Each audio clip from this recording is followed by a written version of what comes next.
चलते हैं। श्रीमद् भागवत महापुराण जो भगवान का साक्षात वांग्मय स्वरूप है, प्रसंग चल रहा है श्री धर्म के मूर्तिमान अवतार विदुर जी महाराज संपूर्ण तीर्थों का भ्रमण करते हुए जब यमुना के पावन पुलिन पर आए तो वहां उद्धव जी को रोते हुए देखा।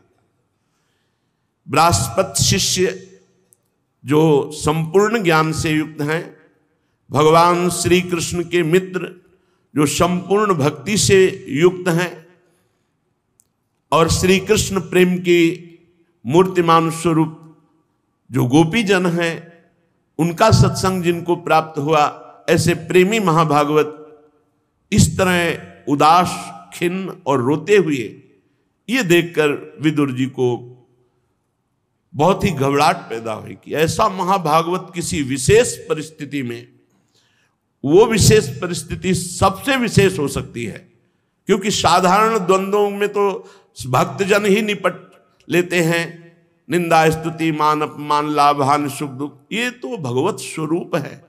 भगवान ने उद्धव जी को कहा है कि उद्धव जी मेरे से अणुमात्र भी कम नहीं है। ऐसे उद्धव जी ने देखा महाभागवत धर्मराज का स्वरूप साक्षात विदुर जी खड़े हुए, हृदय से लगाया। विदुर जी ने कहा, उद्धव जी आपकी स्थिति देख करके हमें बड़ी घबराहट हो रही है, आप बताइए क्या बात है। तो उन्होंने भगवान की लीलाओं का गायन करते हुए बताया कि आज मैं श्री कृष्ण से प्रगट में रहित हो चुका हूं, अर्थात भगवान श्री कृष्ण अंतर्ध्यान हो चुके हैं। और आपने जिन जिन का परिचय पूछा, कौरववंशियों का, यदुवंशियों का, सब पधार गए। भगवान के काल ने सबको समेट लिया है। मैं उन भगवान से रहित हो चुका हूं जिन्होंने छठवें दिन ही पूतना जैसी राक्षसी को वो पदवी दी जो धाय मां को दी जाती है। इनसे बढ़कर कौन दयालु होगा जो विष पिलाने आ रही है उसको परम पद दे रहे हैं जो मां को मिलना चाहिए। तृणावर्त, अघासुर, बकासुर, धेनुकासुर, प्रलंबासुर, इन सब का उद्धार करने वाले मैं श्री कृष्ण से रहित हो चुका हूं। कालीदह में ऐसा विष प्यास से व्याकुल होकर गौएं, बछड़े, सखाजन, ग्वाल बाल ये सब जल पिए और सब का प्राणांत हो गया। भगवान ने देखा कि अरे तुम मेरे लीला विहार की भूमि को दूषित कर रहा है। अपनी अमृतमयी दृष्टि से एक क्षण में समस्त सखा, ग्वाल बाल, बछड़ा सबको जीवित कर दिया। उनको ऐसा लगा मानो मैं सो के उठाऊं। किसी को यह भान नहीं हुआ कि हमारा शरीर पूरा हो गया था। भारी विष, ऐसा कालीदह का विष था कि ऊपर से अगर पक्षी उड़ जाए तो गिर के मर जाए, ऐसा धुआं उठता रहता था विष का। भगवान उस दह में कूदे, कालिया के मान का मर्दन करके उसको आज्ञा करी, यहां से रमणक द्वीप जाओ, और संपूर्ण कालीदह के जल को विष से रहित अमृतमय कर दिया एक दृष्टि मात्र से। भगवान की अमृतमयी दृष्टि है। श्री भगवान ने बड़े बड़े तपस्वी जन, मुनिजन, ब्रह्म ऋषि जन, परमहंस जन और यहां तक कि स्वयं ब्रह्म विद्या जो गोपी बनी आकर, ये गोपी कोई साधारण नारी नहीं है, ये दिव्य महात्मा है जो गोपी स्थिति को प्राप्त हुए हैं। आप ऐसा समझो जैसे राष्ट्रपति पद है, कोई स्त्री पुरुष नहीं, वो पद है, उसमें कोई भी जा सकता है। हमारे भारत का कोई भी अधिकार, वो एक पद है, उसमें कोई भी जा सकता है। ऐसे ही गोपी एक पद है, गोपी भाव एक पद है। जैसे सखा भाव तो लगता केवल पुरुष जा सकते, नहीं, कोई भी बालक, वृद्ध, स्त्री, पुरुष कोई भी भगवत सखा भाव कर सकता है, कोई भी दास्य भाव कर सकता है। ये पदवियां हैं महान प्रेम रस मार्ग की, ये पदवियां हैं, भाव स्थितियां। शांत भाव, दास्य भाव, सख्य भाव, वात्सल्य भाव, गोपी भाव भगवान ने उन ऋषि मुनि, उन श्रुति की ऋचाएं, उन परमहंसों के जिनके हृदय में कांता भाव प्रकट हुआ, उनको वंशीनाथ से मोहित करके अद्भुत रास सुख प्रदान किया। ब्रजवासियों को सुख प्रदान करते हुए श्री भगवान प्रगट लीला में 11 वर्ष तक ब्रज में। उद्धव जी विदुर जी से कहते हैं, इसके बाद भगवान श्री कृष्ण अपने माता पिता देवकी वसुदेव को सुख पहुंचाने की इच्छा से बलदेव जी के साथ अक्रूर जी के द्वारा मथुरा पधारे। वहां शत्रु समुदाय के स्वामी महाबलवान कंस कोई साधारण बलवान नहीं था। कुलिया पेड़ हाथी 10,000 हाथियों का बल रखता था, उसको अपने अधीन किया। बड़े बड़े राजाओं को परास्त ऐसे खेलते हुए कर दे। तब जरासंध जैसा महाबलशाली राजा जो 20,000 राजाओं को बंदी बनाए हुए था, अपनी 2 पुत्रियों का ब्याह कंस से किया, रीझ कर। यह ऐसा महाबलशाली भगवान कंस को ऊंचे सिंहासन से केस पकड़कर घसीटते हैं। क्यों?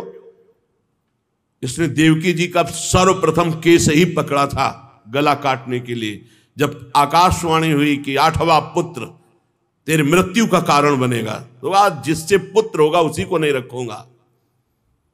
भगवान ने सिंहासन से पटक दिया, पटकते ही उसके प्राण चले गए और उसको केस पकड़कर घसीटा। वही भगवान संदीपनी मुनि के द्वारा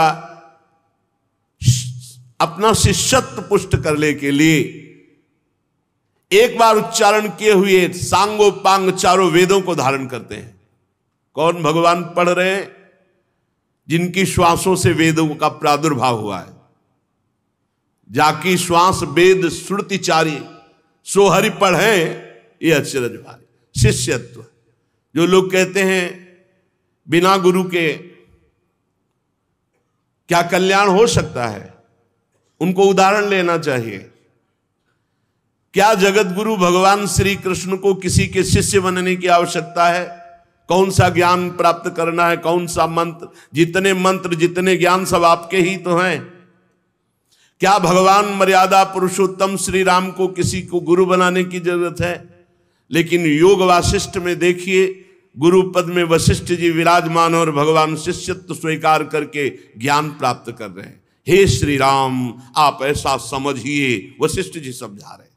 विश्वामित्र जी की आज्ञा पर भगवान पुष्प लेने जा रहे हैं, संध्या वंदन के लिए चरण चाप रहे हैं, विविध आज्ञाओं का पालन कर रहे हैं। क्या भगवान को किसी की आज्ञा पालन करने की जरूरत है? जो समस्त ऋषि मुनि भगवान की आज्ञा का पालन करते हैं, वेद भगवान की वाणी साक्षात वांग्मय भगवत स्वरूप है। कौन ऐसा है जो वेद का पालन ना करके भगवत प्राप्ति किया हो? प्रारंभ में सबको वेद अनुशासन में चलना होता है, फिर एक स्थिति प्रेम की आती जो वेदान्नपि सन्न्यस्ति, जो वेद का भी त्याग कर देते, पर चलना वहीं से होता है, प्रारंभ वहीं से होती है। ज्ञान की पूर्णता वेदांत से होती है, प्रेम की पूर्णता वेद के भी संन्यास से, वेद का भी संन्यास। भगवान नीचे बैठे हुए हैं, संदीपनी मुनि ऊपर बैठ करके वेदों का गान कर रहे। एक बार में सारे वेद भगवान ने कंठस्थ कर लिए और दक्षिणा स्वरूप से उनके पधारे हुए पुत्र को ला करके प्रदान किया। भीष्मक नंदिनी रुक्मिणी के सौंदर्य से,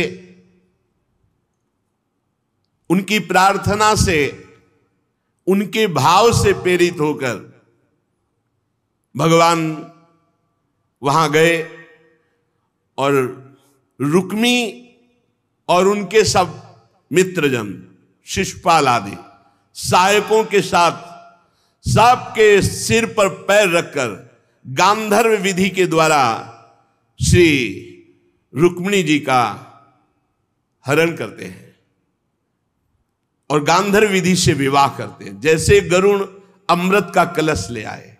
रुक्मिणी जी ने कहा था कि आपको इसी विधि से मुझे स्वीकार करना है, अगर आप नहीं आते हैं, ब्राह्मण के द्वारा खबर भेजी थी, तो कोई शिशुपाल आदि स्पर्श भी नहीं कर सकते। मैं अपने शरीर को पूरा कर दूंगी, फिर जन्म लूंगी, फिर भजन करूंगी और आपका ही वरण करूंगी।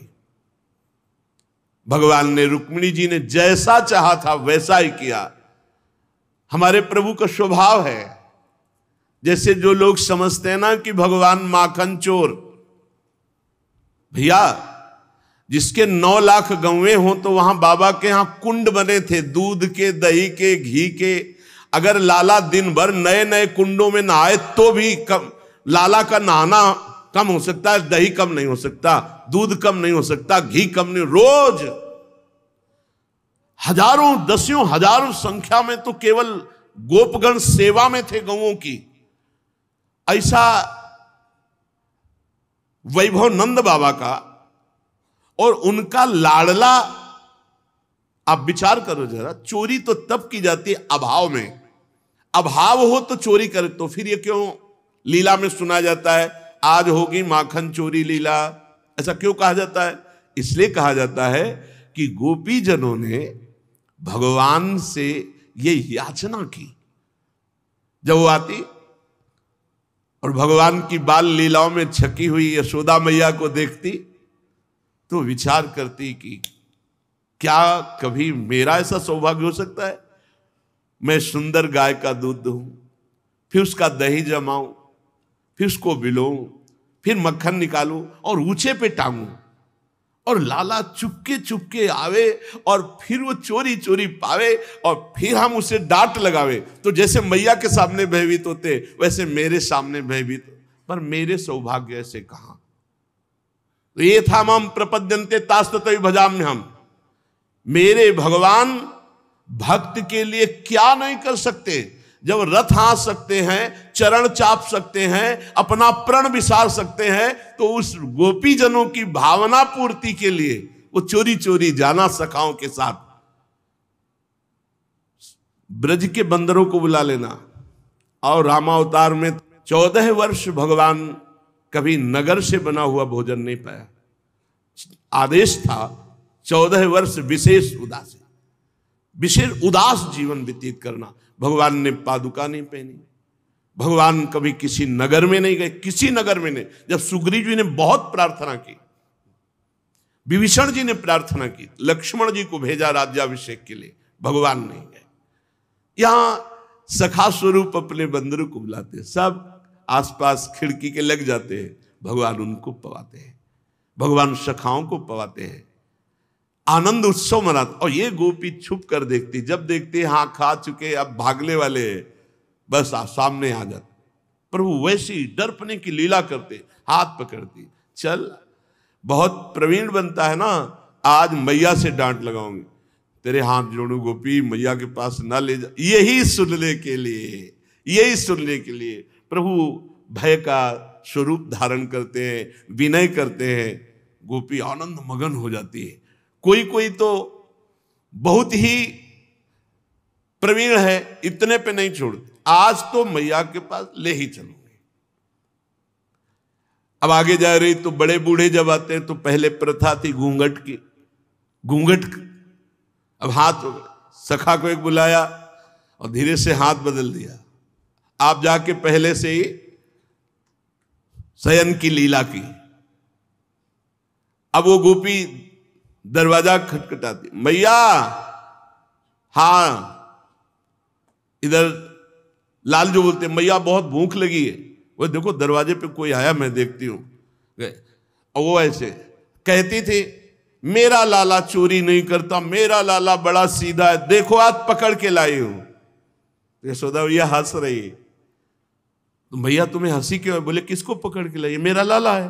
अरे मेरा लाला तो अंदर सो रहा है, पूरे ब्रज मंडल को आनंद में डुबोए प्रभु। भगवान चोरी करेंगे?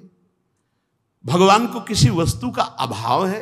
अरे आप उस स्वरूप में मत मानो कि सच्चिदानंद त्रिभुवनपति भगवान, अरे तो अकेले लड़का है, नंद बाबा के कुछ कमी है?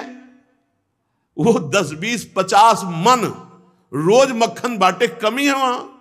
बाबा के 9 लाख गऊ, 9 लाख गऊ, और ऐसे तो नंद बाबा केवल, और नंद बाबा के भाई है, और सबकी गऊएं हैं। अरे लाला के पास कभी क्या है। हमारे प्रभु अपने भक्तों को सुख प्रदान करते हैं। रुक्मिणी जी ने जैसा चाहा वैसे ही भगवान ने उसी विधान से रुक्मिणी जी को स्वीकार किया। स्वयंवर में 7 बिना नथे हुए बैलों को कब्जे में करके नागनिजिति सत्या से विवाह किया। इस प्रकार मानभंग हो जाने पर मूर्ख राजाओं ने शस्त्र उठाकर राजकुमारी को छीनना चाहा, तो बिना घायल हुए भगवान श्री कृष्ण ने सब राजाओं का मान मर्दन कर डाला। भगवान एक साधारण पुरुष की सी लीला करते हुए सत्यभामा से, तुम्हें क्या पसंद है, तुम्हें क्या लाके दूं। हर जगह हमारे प्रभु में ये यथामाम प्रपद्यन्ते। आप सोचो, ये तो सत्यभामा जी मंगलमयी भूमि का अवतार हैं, और भगवान त्रिलोचन जी के यहां साधारण वेश में नौकर बनकर जाते हैं और बहुत समय तक सेवा स्वयं सच्चिदानंद भगवान करते हैं। ये तो सत्यभामा जी हैं। भगवान माधोदास बाबा को सोच ही सोच बार बार हो रही। स्वयं जगन्नाथ जी पीतांबर का साफा बांधे हुए लंगोटी बार बार धो के बाबा की फैला रहे समुद्र से। क्या है, जब हम भगवान की इस प्रेम भावना को नहीं समझते तो अब भगवान ने तो ऐसा किया। हम अज्ञानी जीव एक साधारण भाव लगाकर भगवान सत्यभामा जी के सामने से, हे प्राण प्रिय, आपको क्या पसंद है। सत्यभामा जी ने कहा, स्वर्ग से कल्प वृक्ष पारिजात हमारे यहां आंगन में होना चाहिए। ठीक है, ऐसा ही किया। इंद्र थोड़ा इंद्राणी के कहने से कि कल्प वृक्ष तो स्वर्ग में ही रहेगा। इंद्र ने कहा कि देखो प्रभु हैं, बोले नहीं ये नहीं जाएगा। तो इंद्र को विवश होकर भगवान से प्रतिकूलता करनी पड़ी।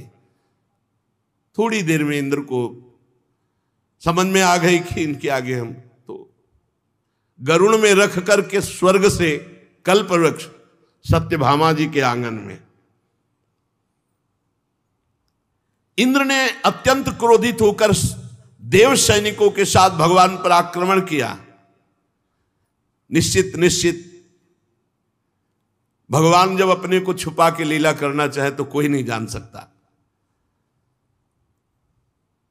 पर भगवान ने एक क्षण में समस्त देवताओं को यह अनुभव करा दिया कि वो शक्तिहीन है। भगवान कल्पवृक्ष लाकर सत्यभामा जी के आंगन पे लगाया। विशाल शरीर जो आकाश को भी ढक दे, भगवान ने उस भौमासुर को सत्यभामा जी को साथ ले गए थे कि एक बार ये बोले कि मारो। इतना प्रहार, बहुत बलशाली उसका जब आएगा प्रसंग, तो इतना सुरक्षा व्यवस्था, कोई जा ही नहीं सकता था बिना भगवान के। 16,100 राजकुमारियां बंदी बना के रखी थी, पूरे विश्व की। देवकन्या, नाग कन्या, यक्ष कन्या, नर कन्या, सब ऐसे। भगवान ने ऐसे भौमासुर का उद्धार किया और उनके पुत्र भगदत्त को राज्याभिषेक किया। उन्हीं के पुत्र को राज्याभिषेक किया। और जब अंतापुर में प्रवेश हुए तो 16,100 राजकन्याएं जो बंदी बनाए हुए थे, देखते ही भगवान श्री कृष्ण को आनंद में मगन हो गई और सब ने एक स्वर में कहा, प्रभु विश्व में कोई हमें स्वीकार नहीं करेगा, क्योंकि आसुर स्वभाव वाला है भौमासुर, हमें बंदी बनाए हैं तो कोई नहीं स्वीकार करेगा। अब हम आपकी शरण में हैं। तो भगवान ने 16,100 राजकुमारियों को द्वारिका पालकी में भेजा और इनके साथ एक साथ इतने रूप धारण करके एक साथ भगवान ने ब्याह। 16,108, ये 16,100 वो राजकुमारियां हैं जो भौमासुर ने बंदी बनाया था और जिन्हें कोई स्वीकार नहीं करता, क्योंकि ये असुर स्वभाव का बंदी बनाए हुए कौन स्वीकार करेगा? भगवान जिसको कोई नहीं, और जो भगवान की शरण, भगवान ने अपनी प्रिया बनाया, भगवान की ये निज शक्तियां हैं। भगवान ने 16,100 रूप धारण किए, 16,100 जगह एक ही मुहूर्त में 16,100 से पानी ग्रहण किया, एक ही मुहूर्त में। कर तुम मकर तुम अन्यथा कर तुम, सर्व समर्थ भगवान। नारद जी को यही लगा था कि 16,108 साल में तो 365 दिन होते हैं, भगवान कब किसके पास जाते होंगे? तो जिस महल में गए दिव्य शक्ति संपन्न नारद जी, जिस महल में गए भगवान उस महल में मिले। कहीं संध्या कर रहे हैं, कहीं ध्यानस्थ हैं, कहीं बच्चों के साथ दुलार कर रहे हैं, कहीं किसी को उपदेश कर रहे हैं, कहीं मंत्रियों के साथ सलाह कर, और जिसमें जाते तो अनजाने बनकर भगवान पूछ, आओ आओ नारद जी कब पधारे आप, बड़े भाग्य आपके। तो आश्चर्यचकित होते ना, 10-10 महल छोड़ के जाने लगे, सब महल में भगवान मिला। तब उनका अचिंत शक्ति भगवान, आपकी महिमा को कोई पार नहीं पा सकता। भगवान ने उन सब से 10-10 पुत्र उत्पन्न किए। अरे हम सब उन्हीं के उत्पन्न किए हुए हैं, सबके पिता भगवान ही है। एक संकल्प मात्र से अनंत ब्रह्मांडों का सृजन हो गया, तो 10-10 पुत्रों को प्रकट होना कोई बड़ी बात है? कालयवन, जलासंध, शाल्वादि, ये ऐसे महाबली जिनको केवल भगवान ही, दूसरा कोई नहीं। भगवान ने अलौकिक शक्ति के द्वारा इन सब का उद्धार करवाया। विदुर जी, आज मैं उन भगवान से रहित हो गया हूं, वो मेरे प्रभु अंतर्धान हो गए, जिन्होंने संबलासुर, द्विविद, ये द्विविद जो बानर है ये भगवान राम की सेना में था। द्विविद मयंद नील नल अंगद गद विकटास, दधिमुख के हर निसठ सठ जामवंत बलरास। ये द्विविद बहुत बड़ा बलवान। जब भगवान राम की भुजाओं को देखता तो उसको लगता एक बार इन भुजाओं से हमको, तो लक्ष्मण जी बड़ी दृष्टि से देखा कि प्रभु की तरफ तू देख रहा है, अरे तेरे लिए तो हम ही काफी हैं। वो भगवान श्री राम जी ऐसे, तो लक्ष्मण जी चुप। इसीलिए अगला अवतार बड़े भाई के रूप में लिया कि तुम बार बार तो हमें दबा देते हो, हम नहीं मानेंगे। बलराम जी के रूप में, जब बलराम जी के रूप में आए तो द्विविद जो है बड़ा उपद्रव मचाए, पूरी की पूरी द्वारिका डुबोने के लिए समुद्र से जब ऐसे करता तो जैसे वो ज्वार भाटा ले जाते कि प्रांत का प्रांत डूब गए, ऐसा कर। द्विविद ऐसा थोड़ी बानर था कि छोटा मोटा डाल से कूद गया। रावण की नगरी में प्रवेश करने वाले छोटे बानर नहीं होते थे। रावण ऐसा महाबली नहीं था, जिधर जाके भुजा ठोक देता था लोक के लोकपाल खाली हो जाते थे। ऐसे बानर थे भगवान के पास। पढ़ के आगे भागवत में ही आएगा, अभिमान में आकर के बलराम जी रसमय आनंद में विलास में थे, प्रांत का प्रांत ऐसे डुबो रहा था। ऐसे करता तो प्रांत का प्रांत बाढ़ आ जाती समुद्र के पानी से। बलराम जी ने देखा, लक्ष्मण रूप में तुमको नहीं समझा पाए, लेकिन इस बार हम तुम्हें परम धाम में भेजेंगे। हम ज्यादा समझाना नहीं जानते। बलराम जी ज्यादा समझाना नहीं जानते।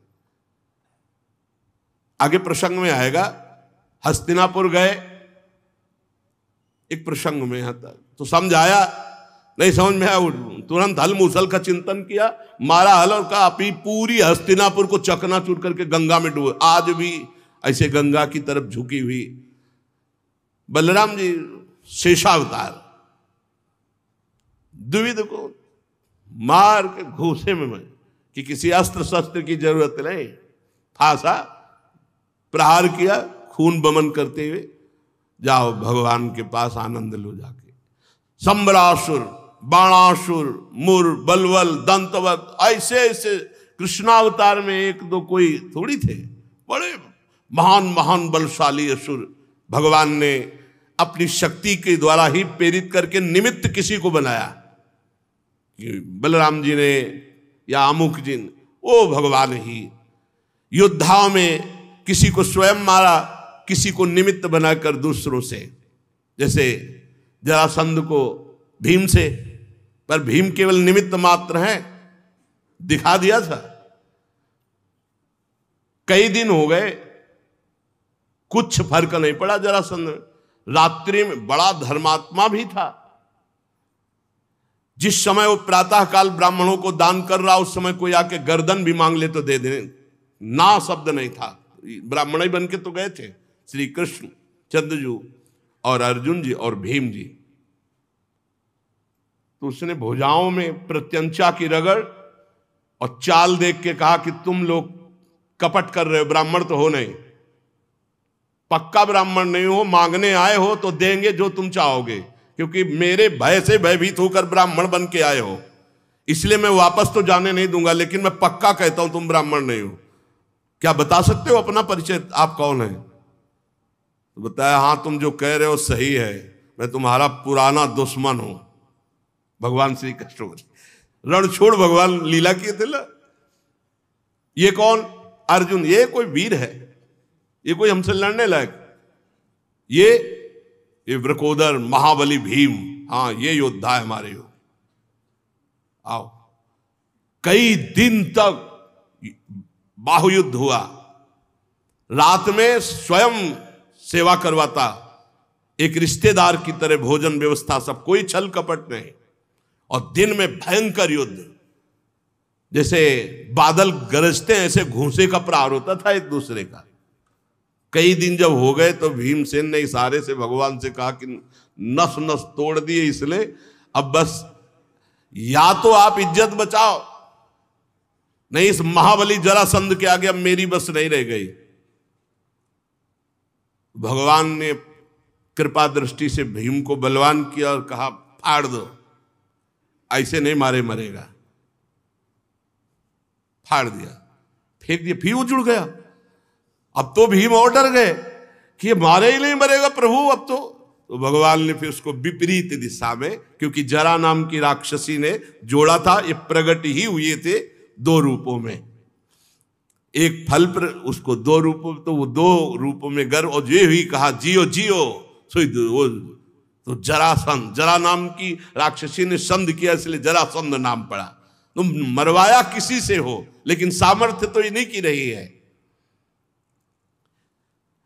आपके भाई महाराज विदुर जी जो धृतराष्ट्र हैं और पांडु के पुत्रों का पक्ष लेकर के भगवान ने कुरुक्षेत्र में पहुंची हुई सेना, जिससे भूमि कंपायमान हो रही थी, महाबली कर्ण, दुशासन, शकुनी, ये सब, भीम की गदा, अर्जुन का गांडीव, युधिष्ठिर का भाला, नकुल सहदेव के अस्त्र, इन सब से मारे जा चुके हैं, सब मारे जा चुके हैं। द्रोण, भीष्म, अर्जुन, भीमसेन के द्वारा ये विपुल संहार इन्हीं के द्वारा हुआ, क्योंकि ये पृथ्वी का भार हरण करने के लिए अवतरित हुए थे। अभी तो मेरे अंश रूप प्रद्युम्न आदि के बल से बड़े हुए यादवों का दुस्सह दल बना हुआ है। भगवान ने विचार किया तो ब्राह्मणों के साप से अपने वंश का संपूर्ण विनाश करवा डाला। बड़ा विचित्र खेल होता है, इनकी लीला विचित्र थी। सामवादी ये सब यदुवंशी बालक आपस में विनोद कर रहे थे, सब नवयौवन, और वहां हजारों महात्मा भगवान के दर्शन के लिए आया करते थे, तो द्वारिकापुरी में वास करते, तो एकांत में वास कर रहे थे। तो सबने कहा आज इनकी परीक्षा लेते हैं महात्माओं की, ये कुछ जानते हुए हैं कि ऐसे ही। तो सांब के पेट में ऐसे बांध करके, जैसे गर्भवती महिला हो, और सुंदर पोशाक धारण करवाकर, सांब बड़े सुंदर थे, जाम्बवती के गर्भ से प्रकट हुए थे भगवान शंकर की आराधना से। देख लो लीला, देखो भगवान श्री कृष्ण ने सांब के प्रकट होने के लिए भगवान शंकर की आराधना की, और उनसे वर रूप में सांब प्रकट हुए थे। क्यों? क्योंकि जो संवरण लीला, जो विनाश लीला है, उन्हें तो सांबई से शुरू हुई, बहुत धीरे धीरे गए। और जो भी लोग युवक सब यदुवंशी थे तो कहा, हे ऋषियों, दंडवत प्रणाम किया, ये हमारे कुल की कुल वधू है, गर्भवती है, ये संतान बालक होगी या कन्या, आप कृपा करके। तो वो तो त्रिकालज्ञ के ऋषि, वो सब देखे, उपहास कर ले आए भगवान के लाड़िले बच्चे होकर के, ये ऐसा उपहास करते। एकदम क्रोध आया, भगवत इच्छा, जैसे भगवत इच्छा से कभी अभद्र व्यवहार नहीं हुआ। यही तो होता है, भगवान की जब लीला होली होती है तो किसी का बस नहीं चलता। ये ऐसे उनके अंदर क्रोध, जैसे कभी किसी महात्मा को जय विजय ने नहीं रोका होगा, कभी। पता नहीं उस दिन क्या आया कि ऐसे सनक सनंदन सनातन सनत कुमार को रोक दिया। खास बात कि उनके पास झोला भी नहीं, कपड़ा भी नहीं, दिगंबर रहते, नंग धड़ंग, 5 वर्ष की अवस्था, और चारों दिगंबर रहते हैं, और कोई बेग वेग भी ले लिए थे कि पहले चेक करो। पर उनको क्रोध आ गया सनकादि को, और शाप दे दिया जय विजय। कभी क्रोध नहीं आया, दोनों बातें। जय विजय को कभी शंका किसी पे नहीं हुई, और शंका हो गई, और सनकादि को कभी क्रोध नहीं आया, ब्रह्मबोध संपन्न महापुरुष, तो उनको क्रोध आ गया और शाप दे दिया।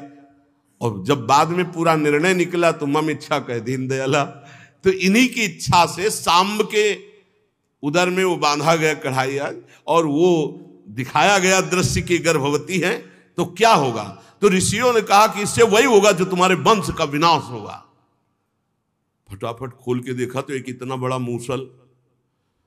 अब सब भगवान से किसी ने सलाह नहीं दी, महाराज उग्रसेन के सामने गए, पूरी घटना सब लज्जायुक्त होके कही। अरे उनका ब्रह्म ऋषियों का साप, इसे तो कोई नहीं टाल सकता।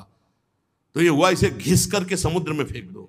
तो घिस कर समुद्र में फेंका, एक छोटी सी कील जैसी बची, उसे मछली खा गई, उसे मछुआरे ने पकड़ा, और उस व्याध ने बाण के नोक में वही लगाया जो भगवान के श्री चरण में मारा। देखो ऋषियों का साप। और वो एरेक नाम की घास के रूप में वो सब जो तलवार की तरह थी। सब मधुपान किए हुए, लाल लाल आंखें। मधु का मतलब आप देखना, शहद भी होता है। मधु में वृक्षों ने ऐसे प्रदान किए हैं रस, जिसमें मादकता है, जिसमें एक उन्मत्तता चढ़ती है।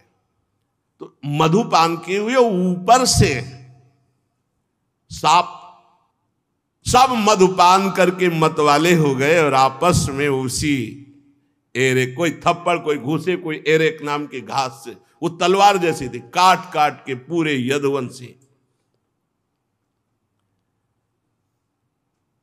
महाराज हमारे प्रभु बड़े करुणामय हैं। उत्तरा के उदर में जो अभिमन्यु ने पुरुवंश का बीज स्थापित किया था, अश्वत्थामा के ब्रह्मास्त्र से एक तरह से वो नष्ट ही हो चुका था, भगवान ने उसे बचाया। बड़ी बड़ी अश्वमेध यज्ञ युधिष्ठिर जी ने भगवान के बल से ही की। विश्वात्मा भगवान द्वारिकापुरी में रहकर लोक और वेद की मर्यादा का पालन करते हुए सब प्रकार के योग की स्थापना की, सांख्य योग आदि, अष्टांग योग सब। क्योंकि ऐसे महाभोग में रहते हुए भी वो परम योगी रहे,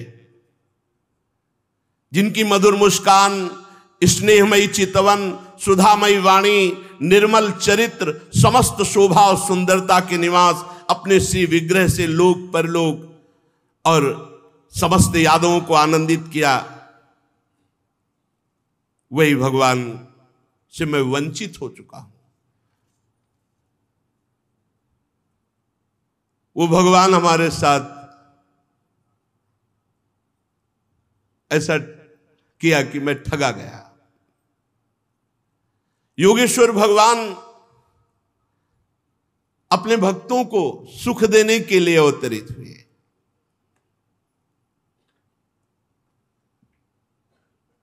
कैसे मैं महाराज बताऊं? कि आज मैं उन्हीं प्रभु के वंचित हो चुका हूं। प्रीतम प्रभु श्याम सुंदर मुझे ठग लिए। क्या दिव्य विशुद्ध चिदानंदमय सुंदर श्याम शरीर, ओहो शांति भरी रत्नारी आंखें, रेशमी पीतांबर, दूर से ही चित्त को लुभायमान करने वाला स्वरूप। विदुर जी, ये मैं अंतिम शोभा आपको बता रहा हूं अपने प्रभु की। एक पीपल वृक्ष के नीचे बाईं जांग पर दायां चरण रखे हुए, भोजन पान सबका त्याग करके आनंद प्रफुल्लित, उस समय मैं वही था। उस समय महान स्थिति को प्राप्त परम भागवत सिद्ध श्री मैत्रेय जी लोकों में स्वच्छंद विचरते हुए वहां पहुंचे। बड़ी ऊंची स्थिति के महात्मा मैत्रेय जी, वो आनंद और भक्ति भाव से भगवान के सामने नमन किए। मैं वहीं पास बैठा था, बस यही थे उद्धव जी, मैत्रेय जी और भगवान। ये जब भगवान परम धाम पधार रहे, श्री भगवान कहने लगे, मैं तुम्हारी आंतरिक अभिलाषा जानता हूं। ये बात विदुर जी को उद्धव जी बता रहे हैं, यमुना के पावन तट पर बैठे हुए। मैं तुम्हारी आंतरिक अभिलाषा जानता हूं, इसलिए मैं तुम्हें वो साधन बता रहा हूं जो सबके लिए अत्यंत दुर्लभ है। उद्धव, तुम पूर्व जन्म में वसु थे। विश्व की रचना करने वाले प्रजापतियों और वसुओं के यज्ञ में मुझे पाने की इच्छा से तुमने मेरी बड़ी कठिन आराधना की थी। इसीलिए तुम उद्धव के रूप में जन्मे हो आकर। ये तुम्हारा अंतिम जन्म है, क्योंकि जिसे मेरा अनुग्रह प्राप्त हो जाता है उसका अंतिम जन्म होता है। ये अपने को पता चलता है। जैसे भोजन पाके छक जाया जाता है ना, तो कहा जाता है मैं छक गया। किसी दूसरे से प्रमाण नहीं लिया जाता, ए भैया हम छक जाए, तुम बैठो हमें बता देना कि तुम छक गए। वो अपने को लगता है। ऐसे ही जब अपना काम हो जाता है ना, तो आता है हमारा काम हो गया। वो अंदर से भगवान बता देते हैं, जिसे मेरा अनुग्रह प्राप्त हो गया उसका अंतिम जन्म है। उद्धव, अब मैं इस मर्तलोक से अपने परम धाम को जा रहा हूं। यहां एकांत स्थल है। तुम मेरे अनन्य प्रेमी हो, इसलिए मेरा दर्शन पाया। बड़े सौभाग्य की बात है। पूर्व काल में आरंभ में मैंने अपने नाभि कमल पर बैठे हुए ब्रह्मा को अपनी महिमा के प्रकट करने वाले जिस ज्ञान का उपदेश किया, वही मैं तुम्हें बता रहा हूं। विदुर जी, उद्धव जी कहते हैं, विदुर जी, मुझ पर तो प्रतिक्षण उन परम पुरुष की कृपा वर्षा करती थी। उस समय उनके इस प्रकार आदर पूर्वक कहने से मैं रो पड़ा। गदगद वाणी हो गई, अश्रुधारा बहने लगी और मैंने हाथ जोड़कर कहा, स्वामी मुझे कोई ज्ञान नहीं चाहिए, मुझे आपके चरणों का सानिध्य चाहिए। मैं आपके बिना नहीं रह सकता। कि आप अंतर ध्यान हो जाए, हमें ज्ञान विज्ञान। प्रभु मुझे धर्म अर्थ काम मोक्ष चारों नहीं चाहिए। ये ज्ञान आप मुझे मत दीजिए, मुझे ज्ञान नहीं चाहिए। मुझे किसी की इच्छा नहीं है, बस एक कृपा कर दो कि आप मुझे कभी मत छोड़ो, मैं आपके साथ रहूं, आप मुझे साथ ले चलो। यही भक्त का हृदय होता है, यही प्रेमी का हृदय होता है। मुझे और कुछ धर्म अर्थ काम मोक्ष ये सब नहीं। महाप्रभु हरिवंश चंद्र जी यही कह रहे हैं, धर्माद्यर्थ चतुष्टयम विजयताम किम तद वृथा वार्तया सैकांतेश्वर भक्ति योग पदवी त्वारोपिता मूर्धनि। मैं भगवान की एकांतिक भक्ति को भी नमस्कार करता हूं। नहीं, आप क्या चाहते हो, क्या स्थिति है? यो वृंदावन सीमनि कश्चन घनाश्चर्या किशोरी मणिस तत्कंकरे रसामृतादि परम चित्ते न मे रोचते। मेरे चित्त को और कुछ नहीं अच्छा लगता, बस महारानी जी के चरणों को दुलार करना, उनकी समीप रहना, मुझे और कुछ अच्छा नहीं लगता। ऐसे उद्धव जी महाराज कह रहे हैं। मुझे नहीं चाहिए धर्म अर्थ, नहीं चाहिए मुझे ये ज्ञान आपका, मुझे काम मोक्ष ये सब नहीं चाहिए, मुझे आपके साथ रहना, मुझे आपके साथ आपका सानिध्य चाहिए, ये सब नहीं चाहिए। प्रभु आप निष्प्रिय होकर के प्यार करते हैं, किसी निष्प्रिय स्थिति आपकी और आप प्यार कर रहे हैं, अजन्मा होकर के आप अवतार ले रहे हैं, काल रूप होकर के आप द्वारिकापुरी के लिए भाग रहे, मथुरापुरी छोड़कर, स्वात्माराम होकर 16,108 पत्नियां, ये सब औरों की बुद्धि को चक्कर में डाल सकता है, मेरी बुद्धि को नहीं। देव, मैं जानता हूं आपका स्वरूप अबाध अखंड है, फिर भी आप मुझे बुलाते थे सलाह के लिए। ये दूसरों की बुद्धि में चक्कर डाल सकता, मेरी बुद्धि में नहीं। मैं जानता हूं, मैं मोहित नहीं हो रहा हूं, आपकी इन बातों से मैं मोहित नहीं हो रहा हूं। स्वामीन, आपका जो स्वरूप गूढ़ रहस्य है, समग्र ज्ञान है, जो ब्रह्मा जी को बताया था, मैत्रेय जी भी पास बैठे हैं।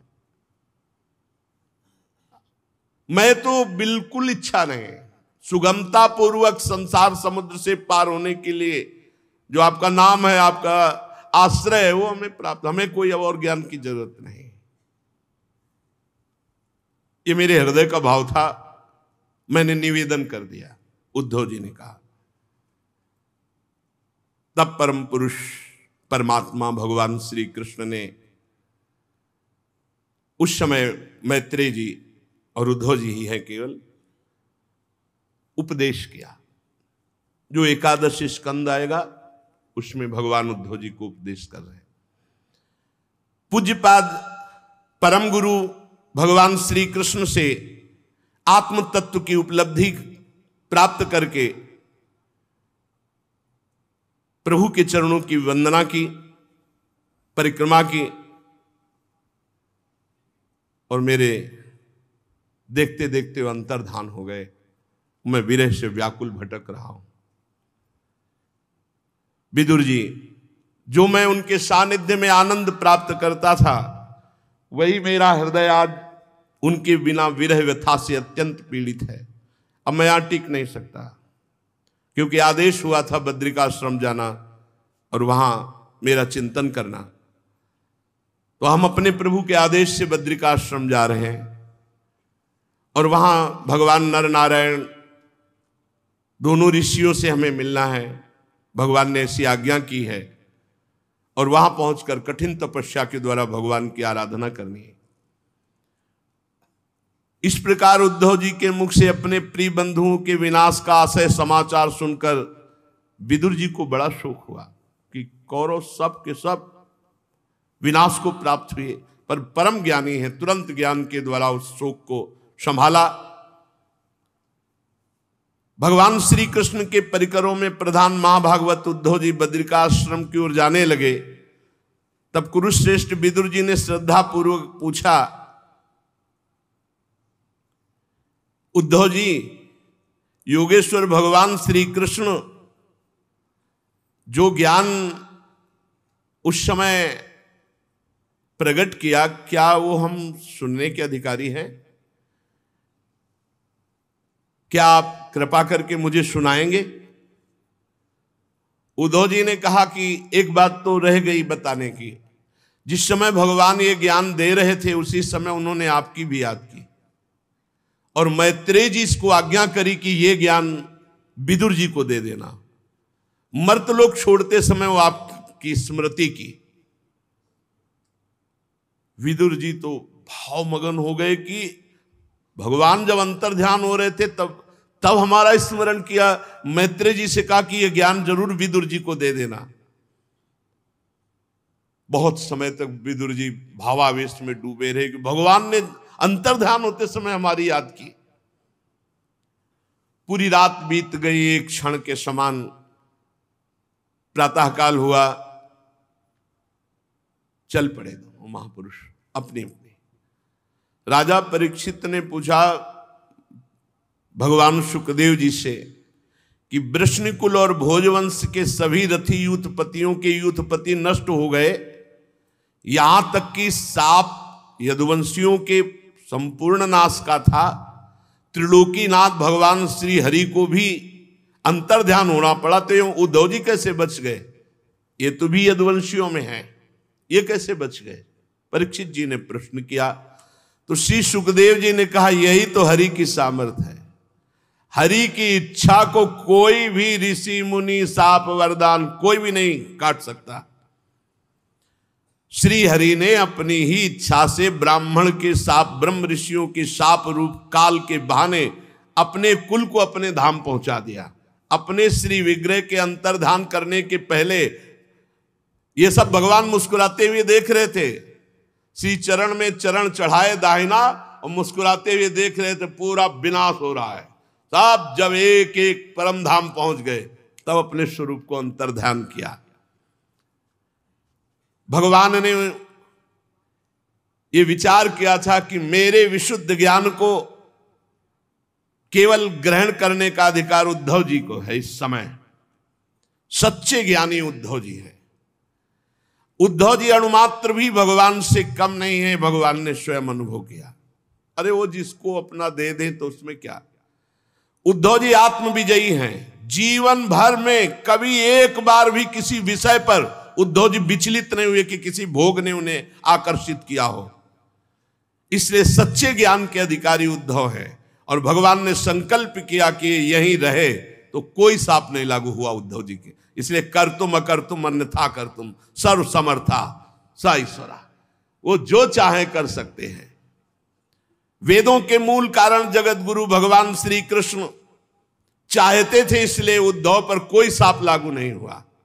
और उद्धव जी को आज्ञा करी बद्रिकाश्रम में जाओ और समाधि योग के द्वारा मेरी आराधना करो। जितना शेष समय है आराधना में व्यतीत करो। कुरुश्रेष्ठ परीक्षित, परब्रह्म परमात्मा भगवान श्री कृष्ण ने लीला से ही अपना श्री विग्रह प्रकट किया और लीला से ही उसे अंतर्ध्यान कर दिया। उनका अंतर्ध्यान होना भी धीर पुरुषों का उत्साह बढ़ाने वाला है। परम भागवत उद्धव जी के मुख से उनके प्रशंसनीय कर्म इस प्रकार अंतर्ध्यान होने का समाचार जान करके भगवान परम धाम जाते समय मुझे स्मरण किया। इस बात से जब उद्धव जी चले गए तो चिल्ला चिल्ला कर विदुर जी रोने लगे, क्योंकि उस समय तो गंभीर शांत हो गए। जब उद्धव जी चले गए तो विदुर जी रोने लगे। इसके पश्चात सिद्ध शिरोमणि विदुर जी यमुना तट से चलकर फिर गंगा किनारे पहुंचे। वहां पता चला कि अमुक जगह मैत्रेय जी रहते हैं।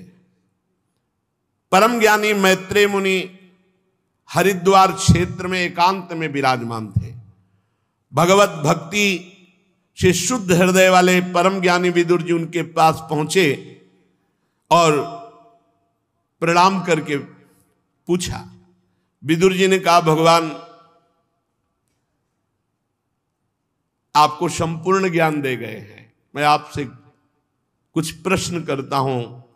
ये सब जगत मंगल के लिए, विदुर जी को किसी ज्ञान की जरूरत नहीं, क्योंकि साक्षात परम ज्ञानी 12 भागवतों में धर्मराज हैं। संपूर्ण ज्ञान है भगवान का, संपूर्ण ज्ञान।